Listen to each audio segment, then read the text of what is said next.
Hi, welcome to another episode of 2 Minutes on Tuesday. I'm Sam Miller of REMAX Stars Realty. And I'm Erica Miller, REMAX Stars Realty. And today we're going to talk about the top 5 mistakes that a lot of sellers will make. And I'll begin by telling you a lot of sellers put their house on the market, but they really don't have it ready to put on the market. And so just so you remember, and you probably remember this from years ago, you never get a second chance to make a good first impression.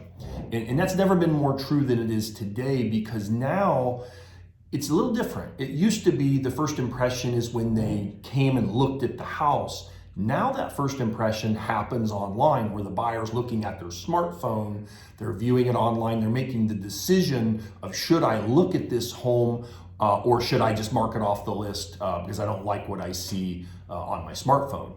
And that's a big deal. So having that first impression, having the house nice and clean and show ready, and having that house ready before you take listing photos is really important. So that's item number 1. Number 2 is you want to make sure your home does not have any bad odors. This includes like pet dander or urine, bad smelling kitty boxes.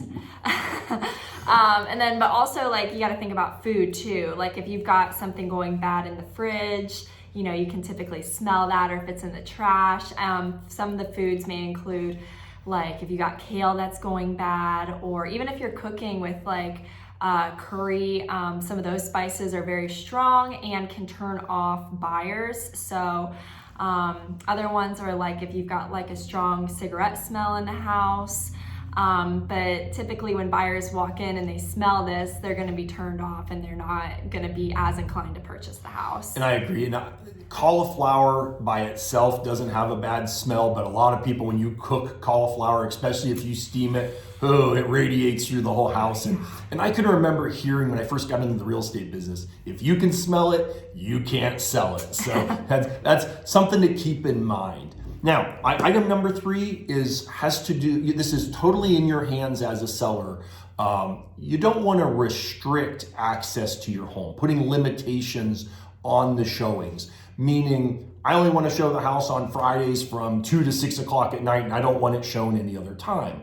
So if you do that and you make the house less accessible, the buyers who might be available on the weekends or on the evenings or other nights, they won't be able to see the home, and by you restricting that, you're less likely to get top dollar, and you're going to stretch out how long it takes for your home to sell. So the good news is you're in total control of this. The more accessible you make the house, the more buyers will be able to see it. The more buyers that are able to see it, the better chances you have of getting full asking price, and in some cases even above asking, which is always a good thing for a seller. Right, you want to, like he's saying, you want to increase your funnel of how many people you're having come through to look at your house. If you got more people coming through, you're more likely to get more offers. Exactly. Yep. And so the 4th topic is going to be choosing the agent who's going to not overprice you, but give you the correct like market price for your home. Because typically what happens is if the agent overprices it, it's going to sit there, it's not going to get many offers, and then what's going to end up happening is the price is going to have to keep coming down. And what normally happens is it comes down lower than what you would have priced it at to begin with, which is the correct market price. Exactly. And something that I hear from buyers all the time is, Sam, why has that house been for sale for so long? What's wrong with it? So the house becomes shop worn, and people are worried there's something wrong with the house, something either physically, or there's something wrong with the location, because the house just sits and sits. And something that a lot of people don't think about is, if you keep dropping the price over and over, there may be a buyer who's interested in buying it, but instead of him swooping in and buying it at the lower price, he thinks, well, they're so active in dropping the price, I'm going to sit on the sideline and see if they keep dropping it more to try to get a deal. So you got a very good point. And the pricing, if you price it right in the beginning, it will sell faster, and you'll end up getting multiple people interested in it potentially, and the house could even sell over your asking price. Yep. And that's a big deal in this market, because you want the house to sell and you don't want it to just sit. So item number 5, this is a big one. Not listening to your agent's feedback that he gets or she gets after the showing. So during the showing process, within a day or two, the real estate agent will get the buyer's feedback and they'll fill out an electronic form letting us know what they thought of the home. Now, sometimes you get some feedback you really don't want to hear, but sometimes it's things that you can easily change. And I'll give you a wonderful example. The owner of the home, they keep the blinds closed, they keep the draperies closed because they like it private. However, on a dreary day where there's not a lot of sunshine, it can make the rooms look dark and small.